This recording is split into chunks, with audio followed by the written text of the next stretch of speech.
आज हम जानेंगे जैन आगम शास्त्र समवायांग सूत्र के आधार पर 4 तीर्थंकर ही एक साथ हो सकते हैं, 5 नहीं हो सकते। इसके पीछे का क्या कारण है वो जानेंगे। साथ में तीर्थंकर भगवान की अन्य विशेषताओं के बारे में भी जानेंगे। तो सबसे पहले जानते हैं कि 4 तीर्थंकर ही एक साथ क्यों होते हैं। तो इसका कारण बताते हुए समवायांग सूत्र में बताया गया है कि जम्बूद्वीप में 34 विजयी है, महाविदेह में 32 विजयी है और भरत क्षेत्र में 1, एरावत क्षेत्र में 1 विजयी है। इन 34 विजयों में एक एक तीर्थंकर होते हैं तो उत्कृष्ट या ज़्यादा से ज़्यादा 34 हो सकते हैं। 4 तीर्थंकर ही एक साथ हो सकते हैं। इसके पीछे का कारण ये है कि मेरू पर्वत के पूर्व और पश्चिम शिला तल पर 2-2 सिंहासन होते हैं। उन 4 सिंहासनों पर 4 तीर्थंकरों का ही एक साथ अभिषेक हो सकता है। इसलिए मेरू पर्वत की पूर्व दिशावर्ती विजयों में 2 तीर्थंकर और पश्चिम दिशावर्ती विजयों में 2 तीर्थंकर ही होंगे। उस समय मेरू पर्वत के दक्षिण और उत्तर दिशा में स्थित भरत और एरावत क्षेत्र में दिन होता है। तीर्थंकर दिन में जन्म नहीं लेते, उनका जन्म आधी रात के समय ही होता है। इसलिए उन दोनों क्षेत्रों में उस समय तीर्थंकरों की उत्पत्ति नहीं होती। अब जानते हैं तीर्थंकर भगवान से संबंधित अन्य विशेषताओं के बारे में।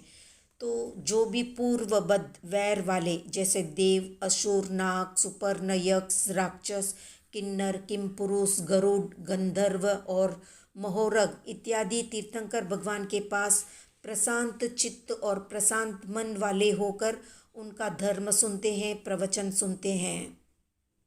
तीर्थंकर भगवान अर्धमागधी भाषा में प्रवचन करते हैं।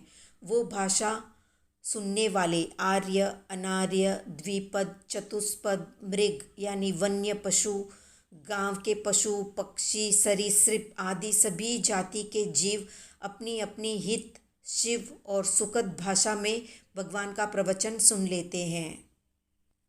जहाँ जहाँ तीर्थंकर भगवान ठहरते हैं, बैठते हैं, वहाँ वहाँ पर तुरंत पत्र से भरा हुआ और पल्लव से व्याकुल छत्र, ध्वजा, घंटा और पताका सहित अशोक वृक्ष उत्पन्न हो जाता है।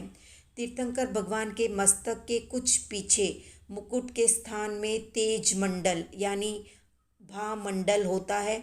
वो अंधकार में भी दशों दिशाओं को प्रकाशित करता रहता है। उनके पैरों के नीचे का भूमि भाग सम और रमणीय होता है। तीर्थंकर भगवान के सिर के केश, दाढ़ी, मूंछ, रोम और नख अवस्थित रहते हैं, यानी न बढ़ते हैं और न ही घटते हैं। उनका शरीर रोग रहित और निरुपलेप यानी रज और पसीने से रहित होता है। उनका मांस और सोनित दूध की तरह सफ़ेद होता है। उनके उच्छ्वास और निश्वास में कमल के फूलों की सुगंध आती है।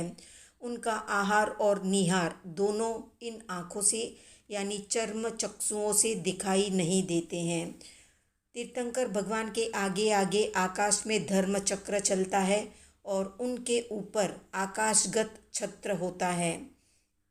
जहाँ पर भी तीर्थंकर भगवान विराजमान होते हैं वहाँ पर आकाश जैसा स्वच्छ स्फटिकमय पादपीठ सहित सिंहासन होता है। उनके आगे आगे आकाश में हजारों लघु पताकाओं से शोभित इंद्र ध्वज चलता है। प्रवचन काल में उनका स्वर हृदयंगम और योजनगामी होता है। मनोज्ञ शब्द, स्पर्श, रूप, रस और गंध का प्रादुर्भाव होता है। अमनोज्ञ शब्द, गंध, रस, रूप का अपकर्ष होता है। भास्वर, ऊर्ध्वमुखी, जलज और स्थलज पंचवर्ण वाले पुष्पों का घुटने जितना ऊंचा उपचार या राशिकरण होता है। छोटी फुहार वाली वर्षा द्वारा मिट्टी, रेत और भूमि के इत्यादि कणों का शमन होता है। तीर्थंकर भगवान के दोनों पार्श्वों में कड़े और भुजबंद पहने हुए 2 यक्ष चामर डुलाते रहते हैं। योजन मात्र क्षेत्र में करोड़ों लोग समा जाते हैं जहाँ पर भी तीर्थंकर भगवान विराजते हैं। पूर्व भव के रोग उपशांत हो जाते हैं। स्वचक्र और परचक्रकृत विप्लव नहीं होता। देवकृत 3 कोट होते हैं। पक्षी प्रदक्षिणा करते हैं, पवन अनुकूल होती है, वृक्ष प्रणत हो जाते हैं, दुंदुभी बजती है।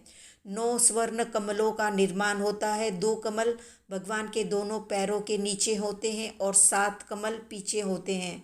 ज्यों ज्यों भगवान चलते हैं त्यों त्यों सबसे पीछे का कमल आगे आ जाता है। इस तरह से ये क्रम चलता रहता है। तो ये थी संक्षिप्त जानकारी समवायांग सूत्र के आधार पर जैनिज्म तीर्थंकरास से संबंधित। आज का प्रश्न है, वो 2 कौन सी नदियां हैं जो छठे आरे में भी रहेगी? कमेंट में बताएं। वीडियो पसंद आया तो लाइक शेयर सब्सक्राइब करें।